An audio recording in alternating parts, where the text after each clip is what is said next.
ओम नमो भगवते वासुदेवाय।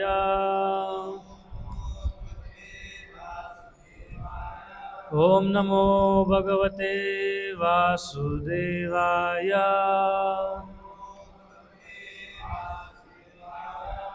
ओम नमो भगवते वासुदेवाय।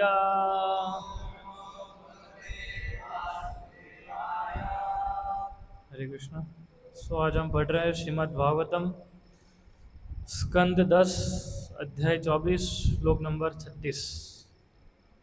अध्याय का नाम है गोवर्धन पूजा। तस्मै नमः व्रजजनेः व्यघात्। तस्मै नमो व्रजजनेः सह चक्र आत्मनात्मने।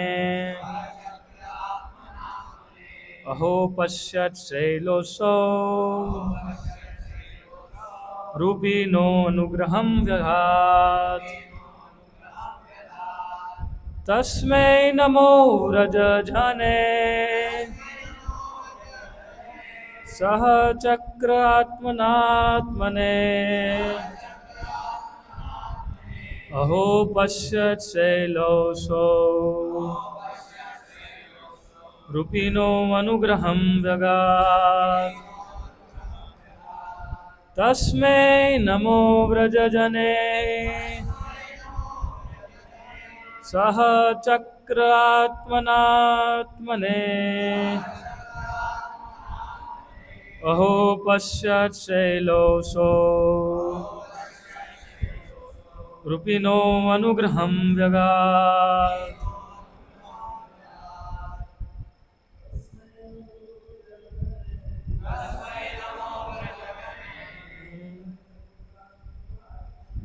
सह चक्र आत्मनात्मने।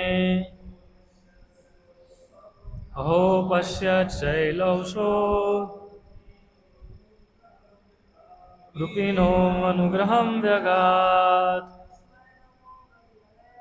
तस्मै नमो व्रजजने सह चक्र आत्मनात्मने। अहो पश्यत् शैलोऽसौ रूपिणो अनुग्रहं व्यगात्। तस्मै नमो व्रजजने सह चक्र आत्मनात्मने। अहो पश्यत् शैलोऽसौ रूपिणो अनुग्रहं व्यगात्। माताजी। तस्मै नमो व्रजजने सह चक्र आत्मनात्मने। अहो पश्यत् शैलोऽसौ रूपिणो अनुग्रहं व्यगात्। तस्मै उनको नमः नमस्कार। व्रजजने व्रज के लोगों के सह साथ चक्रे बनाया आत्मना अपने से आत्मना अपने में। अहो ओह पश्चात जरा देखो शैलः पर्वत से असो यह रूपी रूप धारण किए न हम पर अनुग्रहम कृपा व्यगात प्रदान की। अनुवाद और तात्पर्य श्री श्रीमद श्री भक्तिवेदांत स्वामी श्रील प्रभुपाद जी के शिष्यों के द्वारा।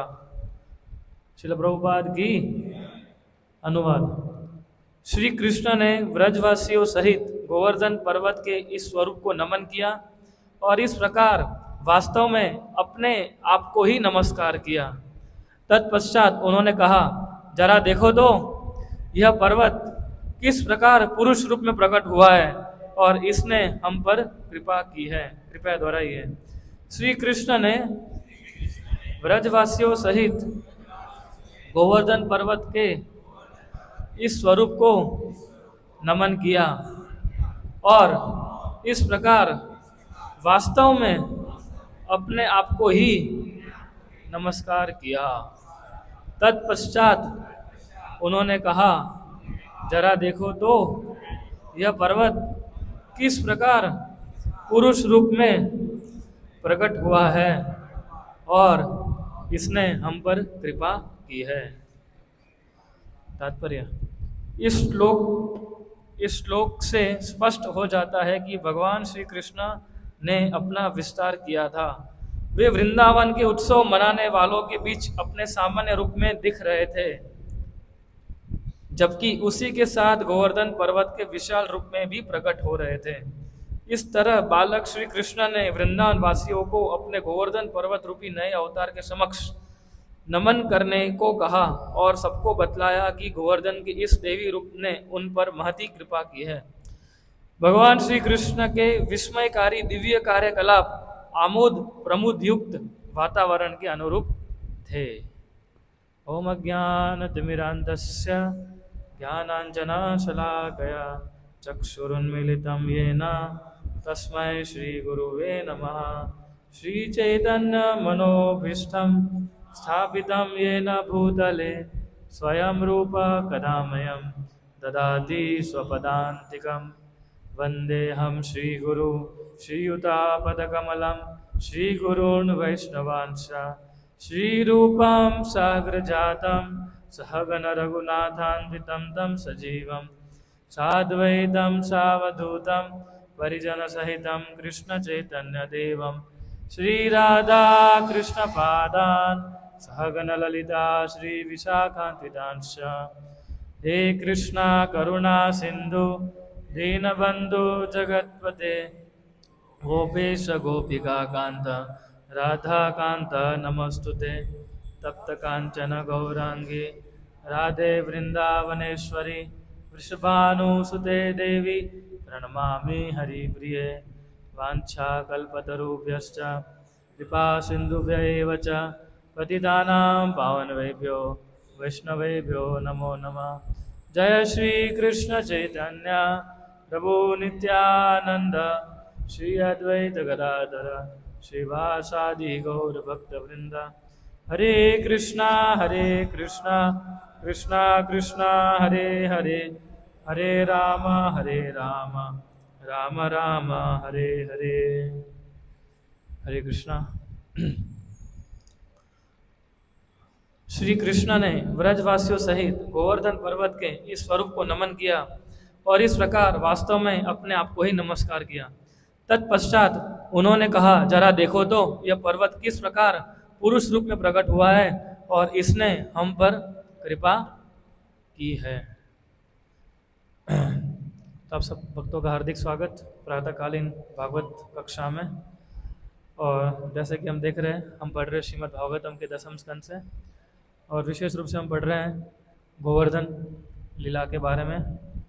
और उसके अंदर हम गोवर्धन पूजा जिस प्रकार से भगवान ने की उस विषय के ऊपर हम पढ़ रहे हैं। और ख़ास करके हम गोवर्धन पूजा नामक जो ये अध्याय है उसके अंतिम श्लोकों को हम पढ़ रहे हैं। तो हमने इस अध्याय के अंदर और पूर्व अध्याय के अंदर देखा कि किस प्रकार से भगवान कृष्ण ने अपनी कला से, भले वो छोटे बालक थे फिर भी उन्होंने सभी व्रजवासियों को कन्विंस कर दिया कि क्यों हमें इंद्र की पूजा नहीं करके इसकी पूजा करनी चाहिए, गोवर्धन की पूजा करनी चाहिए। और इस प्रकार से दो चीज़ उन्होंने की, एक तो गोवर्धन का मान बढ़ाया और साथ में इंद्र का जो ईगो था उसको भी कम किया। इंद्र अपने आप को समझ रहा था कि अगर मैं ही बारिश गिराऊंगा तो ही लोगों को खाना मिलेगा। तो ये जो मिसकंसेप्शन था उसके मन में वो भगवान ने हटाया इस गोवर्धन जो लीला है भगवान की उसके माध्यम से। सो इस लीला के कनेक्शन में भगवान के अनेक नाम हैं, जिसमें से एक नाम है गोवर्धनधारी, एक नाम है गिरिधारी, एक हम जानते हैं उनको श्रीनाथ जी के रूप में भी। और हमने देखा कि किस प्रकार भगवान ने फर्स्ट परिक्रमा इनॉग्रेट की थी गोवर्धन की। किनके साथ की थी उन्होंने पहली परिक्रमा? ब्रजवासियों के साथ। हमें अचंभित होते हैं कि भगवान ने किस प्रकार से खुद की ही परिक्रमा कर रहे थे वो, क्योंकि भगवान कृष्ण और गोवर्धन में किसी प्रकार का अंतर नहीं है। आत्मनो आत्मने, इस श्लोक में वर्ड यूज किया है ना, कि भगवान कृष्ण और गोवर्धन में किसी प्रकार का अंतर नहीं है। और हमने देखा कि पिछले कुछ श्लोक के अंदर हमने देखा कि भगवान का एक नाम है, गोवर्धन लीला में आता है, वो क्या है? हरिदास वरियो। कि गोवर्धन स्वयं भगवान भी है और भगवान के सेवक भी हैं। और हम जब गोवर्धन पूजा मनाते हैं दिवाली के समय पे, है ना, कोई भी भक्त जब गोवर्धन लीला के बारे में वर्णन करते हैं तो अवश्य ही वो हरिदास वर्यो के विषय में हमें जरूर बताते हैं, है ना। हरिदास वर्यो के बिना ये पॉसिबल ही नहीं है कि हम गोवर्धन पूजा को, की कथा को कंप्लीट करें। हम एक प्रकार से देखने जाएं कि गोवर्धन जो है वो भगवान चैतन्य की तरह है। भगवान चैतन्य का जो अवतार है उसको हम किस अवतार में गिनते हैं? औदार्य स्वरूप में। कि भगवान ने अपने आपको चैतन्य महाप्रभु जिस प्रकार से भक्तों के लिए अवेलेबल किया था और जिस प्रकार से भगवान कृपा बटोर रहे थे, है ना, कुछ भी देखे बिना जो भी आया उसको भगवान कृपा दे रहे थे, उसी प्रकार से गोवर्धन भी सारे ब्रजवासियों को क्या कर रहे हैं? कृपा दे रहे हैं। और गोवर्धन इस प्रकार से अपने भक्तों की सर्विस को एक्सेप्ट कर रहे हैं जब वो उनकी परिक्रमा कर रहे हैं उस समय। और आप देखिए गोवर्धन इतने औदार्य हैं कि हम कभी भी किसी भी समय पर गोवर्धन परिक्रमा करने जा सकते हैं, 24 घंटे में से कोई भी, है ना। हमने देखा है किस प्रकार से भक्त सुबह 6 बजे भी जाते हैं, किस प्रकार से भक्त सुबह अर्ली मॉर्निंग 3 बजे भी जाते हैं, कई बार भक्त रात को 12 बजे भी गोवर्धन परिक्रमा शुरू करते हैं। तो ऐसा कभी सुना कि आप रात का 12 बजे गोवर्धन परिक्रमा नहीं कर सकते? नहीं, भगवान आप रात के 12 बजे जा रहे हैं, भगवान आपको कृपा नहीं देंगे, ऐसा कभी सुना? तो गोवर्धन जो है 24 घंटा अवेलेबल है भक्तों को कृपा देने के लिए।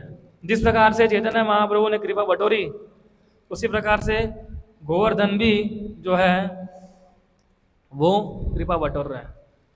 और गोवर्धन जो है सबसे बिगेस्ट फॉर्म है अर्च विग्रह का। इससे बड़ा कोई फॉर्म नहीं है अर्च विग्रह के रूप में। कितने बड़े विग्रह के रूप में है गोवर्धन, विशाल, है ना। तो गोवर्धन का महिमा गान भागवतम के 10वें स्कंद के अंदर काफ़ी चैप्टर्स के अंदर हमें जो सेक्शन हम पढ़ रहे हैं उसके अंदर हमें प्राप्त होता है। तो गोवर्धन, जैसे आपको पता है, गोवर्धन स्वयं भगवान के भक्त भी है और स्वयं भगवान की है। तो हम देखते हैं उनके गोवर्धन से एक चीज़ हम और एक सीख सकते हैं कि कृष्णदास कविराज घोष में बता रहे हैं चैतन्य चरितमृत के अंदर कि ये ही उनकी खुशी है कि जब वो भक्तों को सेवा करने का मौका मिलता है। तो भगवान को आनंद आता है। हमें आनंद किस में आता है? भगवान की सेवा करके। लेकिन भगवान को आनंद किस में आता है? जब वो भक्तों की सेवा करते हैं। तब जब वो भक्तों की इच्छा को पूरी करते हैं तब उनको विशेष आनंद प्राप्त होता है भगवान को। और यही चीज़ गोवर्धन जो है वो हमें सिखा रहे हैं कि किस प्रकार से हम आगे के नेक्स्ट चैप्टर में हम देखेंगे किस प्रकार से भगवान ने गोवर्धन धारण कर दिया और गोवर्धन ने भक्तों की रक्षा की। गोवर्धन ने भक्तों की सेवा की अपने अंडर आश्रय देके। जब इंद्र ने मुसलधार बारिश करना शुरू किया, it was Govardhan who protected all this Brajwasis. So भगवान को यह आनंद होता है जब वो उनको भक्तों की सेवा करने का मौका मिलता है और उनके भक्त जो भी डिजायर करते हैं उसको फुलफिल करने में। और हम देखते हैं कि भक्तों को कोई ऐसी भौतिक डिजायर नहीं होती है ना, कि भगवान ठीक है मैं आपका बहुत शुद्ध भक्त हूँ, इतना माला कर दो, एक गाड़ी तो दे दीजिए, है ना, एक बंगला तो दे दीजिए। तो भक्त भी ऐसे डिजायर नहीं करते हैं और ना भगवान को भी आनंद आता है ऐसे डिजायर फुलफिल करने में। सो भगवान और भक्तों के बीच में एक अन्यरा संबंध होता है और यही हृदय है भगवान कृष्ण का कि भक्तों की सेवा करते रहें। और कृष्ण हमेशा तैयार होते हैं। आप रात को 1 बजे भी भगवान से प्रार्थना कीजिए तो कृष्ण सुनते हैं, और आप दोपहर को 12 बजे भगवान से प्रार्थना कीजिए तो भी कृष्ण उस प्रार्थना को सुनते हैं। और कृष्ण इस प्रकार जैसे व्रजवासियों के साथ उन्होंने रेसिप्रोकेट किया, वैसे ही कृष्ण हमारे साथ भी रेसिप्रोकेट करते हैं। केवल क्या होना चाहिए, हमारा व्रजवासियों जैसी श्रद्धा होनी चाहिए। ये तो विग्रह स्वरूप है भगवान कृष्ण का, राधा गोविंद जी का, वो भी हमारी प्रार्थनाएं सुनते हैं, वो भी रेसिप्रोकेट करते हैं हमारे साथ। लेकिन क्या होना चाहिए, श्रद्धा होनी चाहिए। ये श्रद्धा जो व्रजवासियों के अंदर थी, कि आप देखिए व्रजवासियों ने कितना बड़ा रिस्क लिया था, है ना, इंद्र की पूजा नहीं करके। और कृष्ण तो कि उसमें बालक थे, है ना, 7 साल के बालक थे कृष्ण, उनकी बात सुनी और इंद्र की पूजा उन्होंने रोक दी। तो आप सोचिए कितना बड़ा रिस्क लिया था उन्होंने। पर इसीलिए कृष्ण जब व्रजवासियों के साथ रेसिप्रोकेट करते हैं तो वो हमें सिखाते हैं कि किस प्रकार से मेरे अंदर श्रद्धा होनी चाहिए। ये कृष्ण व्रजवासी के माध्यम से हमें सिखाना चाहता है कि देखो, जिस प्रकार से व्रजवासियों की श्रद्धा है, वैसी ही श्रद्धा आपको किसके ऊपर होनी चाहिए, आपको मेरे प्रति होनी चाहिए, है ना। तो और ये भी दिखा रहा है गिरिराज गोवर्धन जो है वो कृष्ण से अलग नहीं है, वही कृष्ण है। जब आप गोवर्धन परिक्रमा करते हो तो आप कृष्ण की परिक्रमा करते हो। तो गोवर्धन ही एक फॉर्म है भगवान का, कि जो स्वयं भगवान भी है और स्वयं भगवान के शुद्ध भक्त भी है। ऐसा कोई फॉर्म आपको मिलेगा नहीं। पूरे जितने भगवान के आप अवतार देख लीजिए, उसके अंदर ऐसा रूप नहीं मिलेगा जो स्वयं भगवान भी हो और स्वयं भगवान के भक्त भी हो। इसलिए डबल कृपा मिलती है, भगवान की भी कृपा मिलती है और उनके भक्त की भी कृपा मिलती है। तो बहुत ही अनेरा डिस्क्रिप्शन है आनंद वृंदावन चंपू में, जो कवि कर्णामृत ने लिखा है कि किस प्रकार से पहली गोवर्धन परिक्रमा मनाई गई थी। और एक ब्यूटीफुल, बहुत ही सुंदर स्वरूप से फेस्टिवल मनाया गया था गोवर्धन की, जब फर्स्ट परिक्रमा हो रही थी तब। और उस समय आप देखेंगे कि बहुत ज़्यादा अन्नकूट भगवान को दिया गया था, है ना। ऐसा वर्णन है कि तालाब थे स्वीट राइस के, तालाब थे दाल के, तालाब थे सब्जियों के, इतना सारा सब बना हुआ था। माउंटेन्स थे पूरी के, हलवे के, समोसे के, कचौरी के। अगर अभी होता तो पास्ता का माउंटेन होता, है ना। तो ऐसे माउंटेन के ऊपर माउंटेन थे। इस प्रकार से ये पहली परिक्रमा शुरू की गई थी। और जो लोग चल रहे थे ब्रजवासी, है ना, अलग अलग तरह तरह प्रकार के इंस्ट्रूमेंट बजाते हुए वो लोग चल रहे थे। और कृष्ण और बलराम जो थे वो पीछे चल रहे थे, और इनके पीछे भी लोग तरह तरह प्रकार के म्यूजिक और भगवान का गुणगान करते हुए लोग गा रहे थे। और उनके पीछे भी कौन थे, सारी गोपियाँ थी। तो इस प्रकार से पहली परिक्रमा गोवर्धन की सारे व्रजवासियों ने मिलकर की थी। और व्रजवासी का सबसे बड़ा एक बहुत बड़ा गुण था, वो था they were always singing glories of Krishna. एक सेकंड, एक क्षण ऐसी नहीं थी जब वो लोग कृष्ण की ग्लोरीज ना गा रहे हो, नॉट अ सिंगल सेकंड। जब वो कृष्ण के साथ में थे तो कृष्ण के साथ लीला कर रहे थे, कृष्ण की लीला के अंदर अपना योगदान दे रहे थे। और जब कृष्ण के साथ नहीं होते थे तो हमेशा वो कृष्ण की ग्लोरीज गाते रहते थे। और यही जो लाभ व्रजवासियों को मिला था कृष्ण के गुणगान गाने का, वही लाभ हमें आज मिल रहा है ये पढ़ते हुए। We are getting the same fortune by reading Srila Prabhupada books. वही सेम फॉर्च्यून मिलता है जब हम कृष्णा बुक पढ़ते हैं तब, है ना। और कृष्णा बुक पढ़ते हुए हम भी कृष्ण के साथ हो सकते हैं। श्रीमद् भागवतम पढ़ते पढ़ते हम भी कृष्ण के साथ जुड़ सकते हैं। श्रील प्रभुपाद जी ने कहा है कि श्रील प्रभुपाद जी एक जगह लिखते हैं, जब दामोदर लीला का वर्णन करते हैं, कि यशोदा माई जब वो चर्निंग कर रहे थे, है ना, तभी भी वो क्या कर रहे थे, कृष्णा के ही गुणगान गा रहे थे। तो कृष्णा के ही गुणगान करते करते Yashoda my she was turning the butter, और इससे हम समझ सकते हैं कि व्रजवासी कितने इन्वॉल्व थे कृष्ण के गुणगान करने में। और यही चीज़ जब कृष्ण ने बताया कि आपको इंद्र की पूजा नहीं करनी चाहिए, तुरंत ही व्रजवासियों ने उसको मान लिया।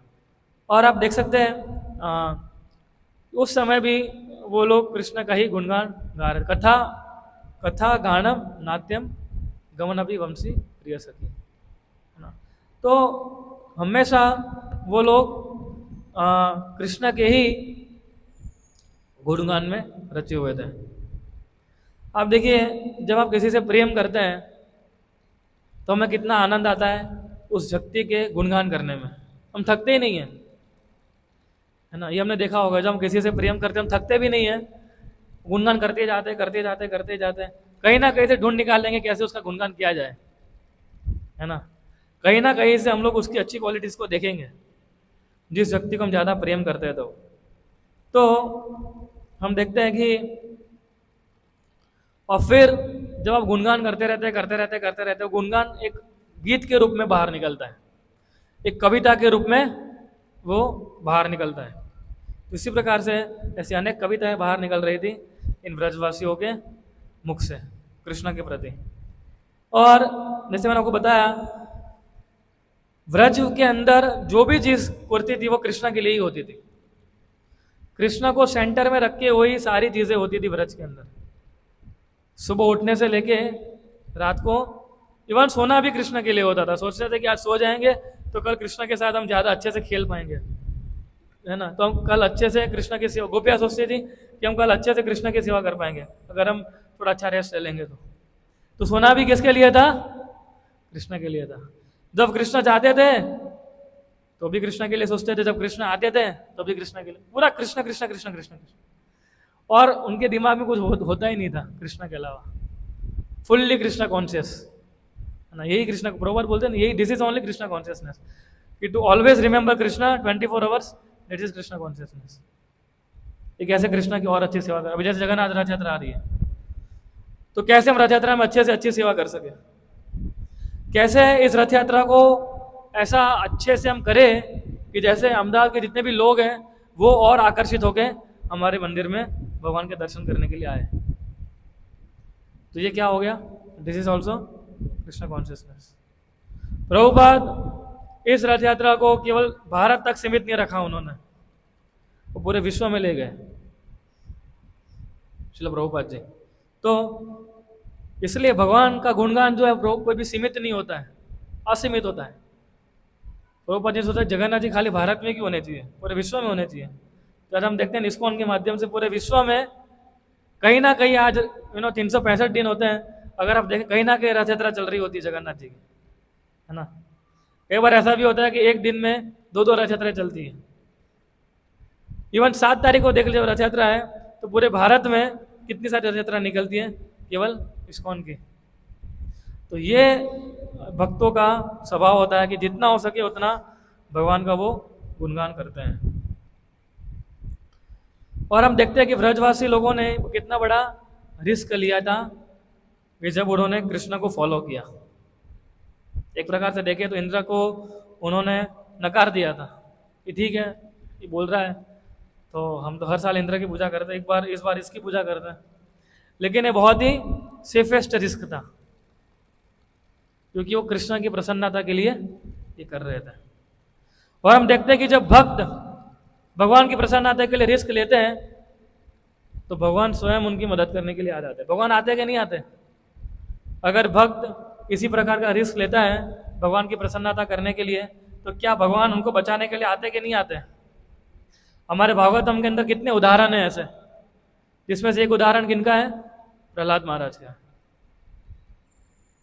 प्रहलाद महाराज तो एपिटोम है रिस्क के।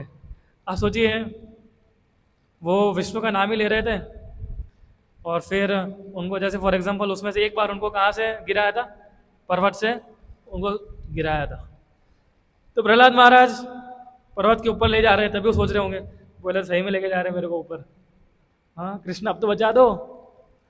तो भी उन्होंने ये नहीं सोचा कि कृष्ण, एक बार भी उन्होंने ये नहीं सोचा कि कृष्ण मुझे बचाएंगे कि नहीं बचाएंगे, है ना। एक बार भी नहीं। फिर पर्वत के ऊपर उनको बिठाया, खड़ा रखा, नीचे गिराने के लिए तैयारी थी। सोचे अभी मतलब मृत्यु सामने दिख रही थी कि अब तो गए, बोले अब तो गिरा ही देंगे हमको। अभी तक कृष्ण बचाने के लिए नहीं आए थे, सोचिए आप। लेकिन फिर भी प्रहलाद महाराज डगमगे नहीं थे, फिर एक्चुअली में गिरा दिया। तभी भी प्रहलाद महाराज सोच रहे थे अब क्या होगा, अब तो मतलब समझो गए गए काम से, जब कैसे बचाएंगे, अभी तो नीचे गिरा दिया, अब तो कौन बचा सकता है। लेकिन फिर भी प्रहलाद महाराज की जो श्रद्धा थी वो डाउन नहीं हुई, और हमने देखा किस प्रकार से भगवान ने अपने हाथों से प्रहलाद महाराज को बचा दिया। तो और कृष्ण को भी आनंद होता है कि जब उनके बिहाफ के ऊपर हम जब रिस्क लेते हैं तो कृष्ण ऑल्सो लाइक्स, है ना। श्रील प्रभुपाद जी ने भी कितना बड़ा रिस्क लिया था पाश्चात्य देश में जाके, वो भी 70 साल की आयु में। बाकी प्रभुपाद जी तो अच्छा था उनका, तो छोटे से कमरे में रह रहे थे राधा दामोदर मंदिर में, क्या जरूरत थी अमेरिका जाके इतना बड़ा प्रचार करने की। पर फिर भी वो गए, फिर भी उन्होंने रिस्क लिया। क्यों? एक तो यही था कि उनके गुरु का आज्ञा का पालन करना था, और दूसरा कि समय और प्रभुपाद सोच रहे थे कि ये कृष्ण भक्ति अगर पाश्चात्य लोगों तक पहुंचे और लोग उसको एक्सेप्ट करेंगे तो लोगों का जीवन का उद्धार हो जाएगा। तो भक्त लोग रिस्क लेते हैं प्रचार करते समय, ये देखते हुए कि समोरधर कृष्ण भक्ति लोगों तक पहुंच जाए। इसलिए भक्त बाहर निकलते हैं मंदिर से, अपने घरों से, और अलग अलग जगह जाते हैं पुस्तक वितरण करने के लिए। ऐसी जगह जाते हैं कि जहाँ पर कितना -डिग्री में टेम्परेचर होता है, वहाँ पर रिस्क लेने के लिए तैयार होता है कि समोरधर कृष्ण की कृपा हमें मिल जाए। और जब भक्त ये रिस्क लेते हैं तो क्या होता है, उस भक्त का जो फेथ होता है, जो श्रद्धा होती है, वो और भी स्ट्रेंथन होती है। यस, कृष्ण ने कैसे हमको बचाया, हमें रक्षा की हमारी कृष्ण ने इस प्रकार से। और ये फेथ बहुत इंपॉर्टेंट है एक भक्त के लिए कि कृष्णा अवश्य रक्षे भी कृष्णा, कृष्ण अवश्य किसी भी परिस्थिति के अंदर हमारी रक्षा करेंगे, है ना। प्रहलाद महाराज जैसा फेथ होना चाहिए, डगमगाना नहीं है। कैसी भी सिचुएशन हो जाएगी, अगर आप कृष्ण के लिए कार्य कर रहे हैं तो कृष्ण अवश्य आपकी रक्षा करेंगे, उसमें कोई डाउट कभी भी नहीं होना चाहिए, 0 डाउट। द्रौपदी का उदाहरण लेते हैं। द्रौपदी को कृष्ण ने बचाया कि नहीं बचाया? तो इस प्रकार से भगवान हमारा फेथ को भी टेस्ट करते हैं भक्तों की, कि चलो ये मेरा बहुत अच्छा भक्त है, थोड़ा कुछ डाल देते हैं हमारे सामने, ऐसी सिचुएशन डाल देते हैं कि जिसमें हमारा फेथ जो है थोड़ा डगमगा सकते हैं। और फिर भगवान टेस्ट करते हैं इसको मेरे पर श्रद्धा है कि नहीं है, कितनी श्रद्धा है देखते हैं, 70%, 60%, 80%, कितना है। प्रहलाद महाराज का 100% था, है ना। अभी हमें देखना है कि जब कृष्ण ऐसी सिचुएशन हमारे अंदर डालते हैं तब हम कितनी श्रद्धा दिखाते हैं कृष्ण के प्रति, ये हमें टेस्ट करना है। द्रौपदी के अंदर भी हम देखते हैं कि द्रौपदी जब उनके वस्त्र हरण कर रहे थे दुशासन, और दुशासन कोई साधारण व्यक्ति नहीं था, कोई बहुत शक्तिशाली व्यक्ति था, है ना। तो द्रौपदी पहले खुद को बचाने की कोशिश कर रहे थे जैसे तैसे, लेकिन जैसे ही द्रौपदी ने 2 हाथ खड़े कर दिए तुरंत कृष्णा प्रकट हो गए। और आप सोचिए कितना बड़ा रिस्क था ये, है ना। 0% डाउट था कृष्ण आएंगे कि नहीं आएंगे। प्रहलाद महाराज को नीचे फेंक दिया था, मतलब कृष्णा के अलावा और कोई ऑप्शन था प्रहलाद महाराज को बचाने के लिए? कोई नहीं था। द्रौपदी ने 2 हाथ खड़े कर लिए, क्या कोई ऑप्शन था कृष्णा के अलावा को बचाने के लिए कि नहीं बचाने के लिए? कोई ऑप्शन नहीं था। तो कृष्णा चाहते हैं कि भक्त उनके पर 100% फेथ रखे, 98% नहीं, 99.99% नहीं, 99.99999% नहीं, 100%। मैंने एक लेक्चर सुन रहा था कि जब जब द्रौपदी के वस्त्रहरण हो रहा था तो कृष्ण और रुक्मिणी वहाँ पर मौजूद थे। कृष्ण प्रसाद ले रहे थे उस समय, भोग ले रहे थे, है ना। द्रौपदी और रुक्मिणी बोल रही थी देखो ये द्रौपदी का वस्त्र हरण हो रहा है, आप जा क्यों नहीं रहे? और कृष्ण क्या कर रहे थे? खा रहे थे। बोले नहीं जाएंगे, आप क्यों चिंता कर रहे हैं, है ना, हम क्यों नहीं जाएंगे, जाएंगे। पूरी श्रद्धा आने दो द्रौपदी को, लेट द्रौपदी सरेंडर फुल्ली, फिर देखते हैं। रुक्मिणी बोला डिस्टेंस भी तो बड़ा है द्वारका से हस्तिनापुर ना, लेकिन हम देखते हैं, उसका ज़्यादा वर्णन नहीं करना है अभी इस लीला का, लेकिन हम देखते हैं जैसे ही द्रौपदी ने हाथ खड़े करे तो कृष्ण तुरंत ही वहाँ पहुँच गए, उसी सेकंड पहुँच गए भगवान। और फिर आगे आपको मालूम है कैसे भगवान ने उनको बचाया। सबको कृष्णा की कृपा एनी टाइम मिल सकती है, ATM, any time Krishna mercy, है ना। कृष्णा की कृपा जो है आपको किसी भी समय किसी भी स्थान पे मिल सकती है। जो खाली आपको क्या चाहिए, उनके लिए एक श्रद्धा होनी चाहिए बस। जैसे ब्रजवासियों ने श्रद्धा रखी कि जाने दो इंद्र को, देखा जाएगा, है ना, देख लेंगे, आने दो, क्या कर सकते हैं इंद्र ज़्यादा से ज़्यादा। हमारे साथ कौन है, कृष्ण है। तो जब कृष्ण हमारे साथ है तो किस चीज़ की डरने की जरूरत है, आने दो। और एक्चुअली इंद्र ने परीक्षा भी ली थी, इंद्र साथ नहीं बैठा था। हम देखेंगे कि कैसे इंद्र ने जब ब्रजवासी थे उनकी श्रद्धा की परीक्षा ली थी। तो ऐसे भागवतम में अनेक उदाहरण है जिसके अंदर भगवान के भक्तों ने रिस्क लिया था भगवान के प्रति। जैसे हमने प्रहलाद महाराज की चर्चा की, द्रौपदी की चर्चा की, द्रौपदी महाभारत में आता है, और रुक्मणी, है ना। आप देखो भगवान अंत तक आपकी परीक्षा लेते हैं ना, एंड मोमेंट तक। द्रौपदी की, सॉरी रुक्मिणी की, मतलब समझो शादी होने ही वाली थी और द्रौपदी सोच रही थी अभी तक नहीं आया ये। बोले कब आएगा ये, आने वाला है कि नहीं आने वाला है। और फिर हम देखते हैं कि एंड में हीरो की तरह कृष्ण ने एंट्री की और द्रौपदी को किडनैप करके निकल लिए।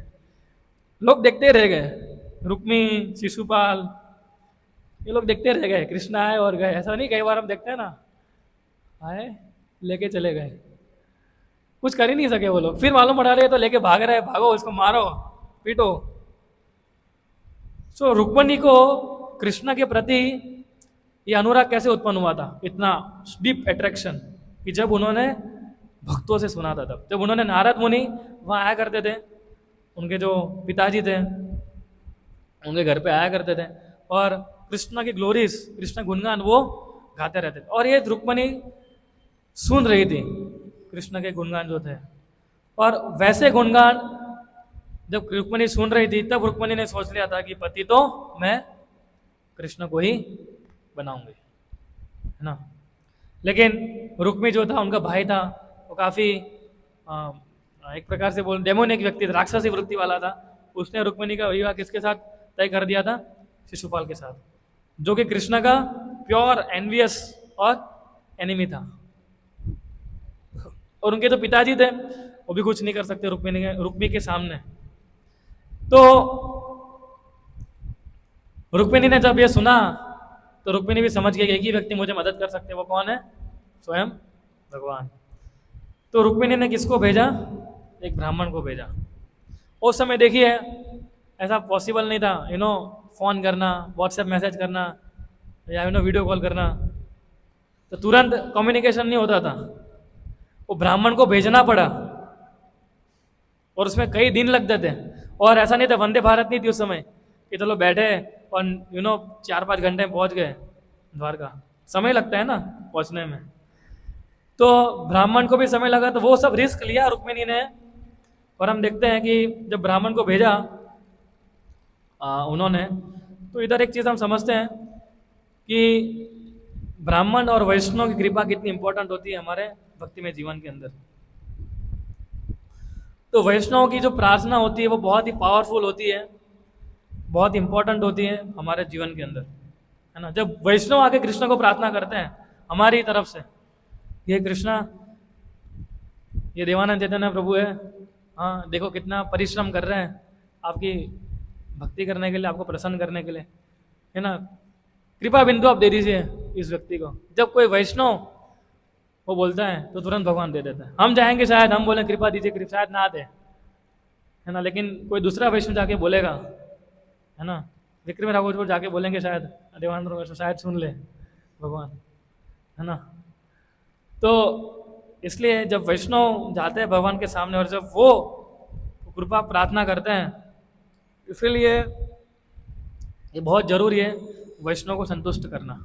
जब वैष्णव संतुष्ट होते हैं तो कृष्ण ऑटोमेटिकली संतुष्ट हो जाता है। आपको कृष्ण को अलग से संतुष्ट करने की जरूरत नहीं है। जब हमारे गुरु संतुष्ट हो जाते हैं हमसे तो कृष्ण ऑटोमेटिकली संतुष्ट हो जाते हैं, है ना। तो कृष्ण भक्तों के माध्यम से खुश होते हैं, और जैसे हम भक्तों को नाखुश करते हैं तुरंत ही कृष्णा भी तुरंत ही नाखुश हो जाता है।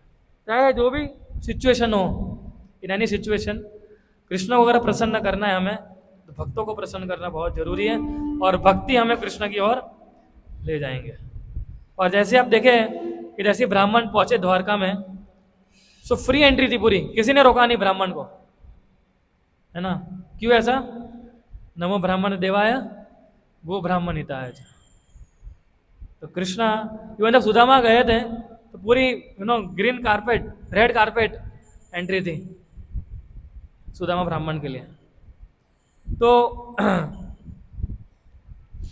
किसी प्रकार का रेस्ट्रिक्शन, और सुदामा जब गए थे, आप देखिए सुदामा जब गए तो कृष्ण ने अपने बेडरूम में उनको बिठाया और रुक्मिणी उनकी सेवा कर रहे थे। जो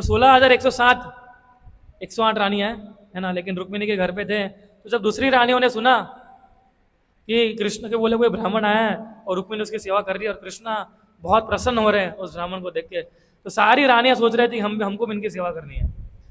तो कृष्ण ने सुदामा को बोला कि देखिए मेरी इतनी सारी रानियां, तो उनके हर एक के घर पे जाना है। सोचे सुदामा सोच रहे थे, बोले 16,160 घर, सोचे कितने साल लग जाएंगे, और वहां जाके प्रसाद ग्रहण करना है। तो इस प्रकार से हम देखते हैं कि ब्राह्मण के प्रति कृष्ण का, ब्राह्मण और वैष्णव के प्रति कृष्ण का क्या डीलिंग्स हुआ करता था, और भगवान उसे बहुत संतुष्ट होते थे। और फिर जब रुक्मिणी का लेटर पढ़ा भगवान ने, तो रुक्मिणी उसमें क्या लिख रहे थे। और ऐसा नहीं ब्राह्मण आए तो तुरंत भगवान ने ऐसा नहीं बोला कि बताइए किस काम से आया है, उनको बिठाया, फिर ब्राह्मण को बोला कि आप रेस्ट कीजिए थोड़ा, अभी आप बहुत दूर से चल के आए हैं, कृपया रेस्ट कीजिए। तो ब्राह्मण सोच रहे थे मैं तो रेस्ट करना नहीं आया, मैं एक बहुत इमरजेंसी मैसेज लेके आया हूँ। और फिर जब रेस्ट कर लिया, फिर जब उठे तो भगवान ने तुरंत ये नहीं पूछा कि बताइए किस काम से है, भगवान ने पूछा कैसे हैं, आपका मन संतुष्ट है कि नहीं है, पहले तो ये पूछा भगवान ने, है ना, क्या आपका मन सेटिस्फाइड है कि नहीं है। तो इससे हम ज़्यादा नहीं जाएंगे ये रुक्मिणी लीला के अंदर, पर भगवान ने भी सिखाया कि जब हमारे घर पे अगर कोई आता भी है गेस्ट, तो उसको किस प्रकार से रिसीव करना है। कोई भक्त आता है उसको किस प्रकार से रिसीव करना है, उसके साथ किस प्रकार की बातें करनी है, पहले क्या क्या पूछना है उन्हें, और फिर काम की बात करनी है। और फिर ब्राह्मण ने ये लेटर दिखाया, तो कृष्ण देखिए परमात्मा रूप में सबके अंदर बैठे हुए हैं, कृष्ण जानते ही थे इस लेटर के अंदर रुक्मिणी ने क्या लिखा है। और उसके अंदर रुक्मिणी ने देखा कि प्लीज आप आइए और मुझे ले लीजिए आपके साथ। और बहुत अच्छा वर्णन है उस लेटर के अंदर। तो इससे हम ये सारे भक्तों की लीला के हम ये सीखते हैं कि कितनी भी डिफिकल्टीज आएगी हमारे भक्ति में जीवन के अंदर, कितने भी चैलेंजेस आएंगे और कितने भी डिलेज आएंगे, but I will not give up Krishna consciousness. मैं कभी भी कृष्ण की भक्ति को नहीं छोड़ूंगा। क्या प्रहलाद महाराज ने छोड़ दिया था? अंत तक पकड़ के रखा ना, कृष्ण बचाने आए कि नहीं आए। क्या द्रौपदी ने छोड़ दिया था? अंत तक पकड़ के रखा, क्या कृष्ण बचाने आए थे कि नहीं आए थे। रुक्मिणी ने अंत तक कृष्ण के ऊपर श्रद्धा रखी, क्या भगवान आए थे कि नहीं आए बचाने के लिए, भगवान आए थे। ब्रजवासियों ने कितना बड़ा रिस्क लिया था इंद्र की पूजा, जो हर साल इंद्र की पूजा करते थे, लेकिन क्या उन्होंने अंत तक कृष्ण की श्रद्धा रखी कि नहीं रखी। तो उसी प्रकार से हमारे जीवन के अंदर भी बहुत सारी हमें भौतिक संसार में रह रहे हैं, तो डिफिकल्टीज, चैलेंजेस और डिलेज आते रहेंगे, लेकिन हमें कृष्ण भक्ति को नहीं छोड़ना है। उस समय इन भक्तों को याद करना चाहिए हमें, जब इतने सारे चैलेंजेस आते हैं हमारे जीवन के अंदर। और चैलेंजेस आते हैं इसलिए आते हैं ताकि हम कृष्ण के प्रति और आगे बढ़े, इसलिए चैलेंजेस आते हैं। भगवान सोचते हैं अगर इसको मैं चैलेंजेस दूंगा तो और मेरी प्रार्थना करेगा, और मेरे नामों का जप करेगा, तो और मेरे शरण में आएगा। लेकिन उस समय अगर हम उनके शरण से बाहर निकल जाएंगे तो प्रॉब्लम हो जाएगी। तो फिर प्रॉब्लम तो कुछ नहीं होगी, कृष्ण तभी भी आपको बचाएंगे, चिंता मत कीजिए। हम कृष्णा को छोड़ सकते, कृष्णा हमें कभी नहीं छोड़ेंगे, और कृष्ण के भक्त को कभी नहीं छोड़ेंगे आपको। शायद एक समय के लिए कृष्णा छोड़ दे, लेकिन कृष्ण के भक्त आपको कभी नहीं छोड़ेंगे। हम प्रचार करते हम देखते हैं ना, है ना, प्रभु जी क्या हो गया, आप 10 दिन से मंदिर में नहीं दिख रहे हैं, व्हाट हैपेंड, सब ठीक है ना, आपके घर पे आया क्या, है ना। केवल लोग उनके घर पे पहुंच जाते हैं, है ना। तो ये भक्तों की कृपा होती है, बिना बताए घर पे पहुंच जाएंगे, सब ठीक है ना। वो सोचेगा कि क्या कर क्या रहे हैं ये लोग, है ना। तो ये कृपा होती है भक्तों की। हमें याद है जब बहुत इनिशियल डेज पे जब हम लोग प्रचार कर रहे थे, तब हम लोग सही में एक घर पे पहुंच गए थे, एक यूथ के, है ना। 1-1.5 महीने तक दिखा नहीं, फ़ोन भी नहीं उठा रहा था, हमने सोचा चलो उसके घर पे पहुंच जाते हैं। तो हम सही में उसके घर पे पहुंच गए, हमने उसके खटखटा, उसने देखा, बोले प्रभु जी आप इधर, बोला हाँ इधर, क्यों नहीं आए घर पे, सॉरी क्यों नहीं आते मंदिर में, है ना। तो ये भक्ति, तो भक्त को ये अच्छा लगता है ना, इस प्रकार के रिस्क लेना, इस प्रकार के प्रचार करना। कृष्णा के लिए सभी चीज़ करने के लिए तैयार होना चाहिए भक्तों को, उसके सामने कृष्ण तो हमारी हमेशा रक्षा करते हैं। और कोई भी चैलेंजेस आते हैं, है ना, उसको डटे रहना है, बस हमें आउट नहीं होना है। कृष्ण ये नहीं सोचते हैं कि हमें चौके छक्के मारने हैं।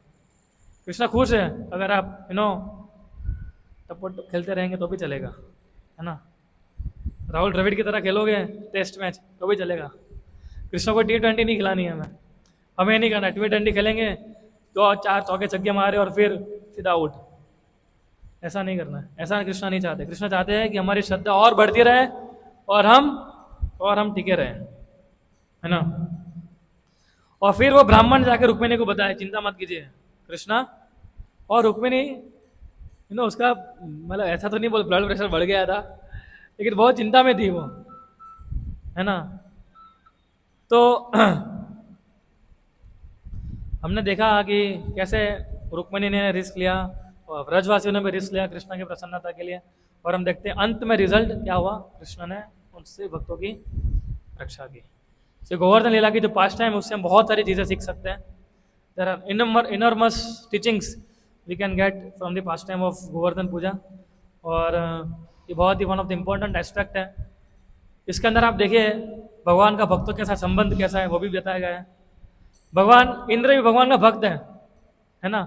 जब भक्त ईर्ष्यालु हो जाते हैं, है ना, जब भक्त एनवियस हो जाते हैं, जब भक्तों के अंदर बढ़ जाता है प्राइड का नेचर बढ़ जाता है भक्तों के अंदर, तो भगवान कैसे डील करते हैं उनके साथ, वो भी भगवान ने बताया हमें।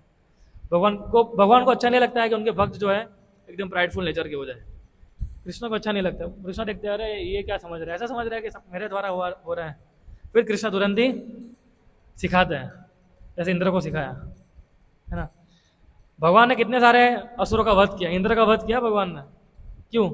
भगवान जानते थे मेरा भक्त है, तो डाइवर्ट हो गया है, उसको खाली सही पटरी पे लाना है हमें, है ना। डाइवर्जन हो गया इंद्र का थोड़ा, तो उसको थोड़ा समझाना है। तो भगवान ने ऐसे समझा दिया इंद्र को, और इंद्र समझ भी गया। हालांकि इस लीला के बाद भी इंद्र ने बहुत कुछ किया बाद में, है ना, इतने तुरंत ही समझा था वो, लेकिन भक्त था भगवान का, इसलिए भगवान कुछ कर भी नहीं सकते थे। हमेशा भगवान क्या कर रहे थे, उसको चांस के ऊपर चांस देते जा रहे थे।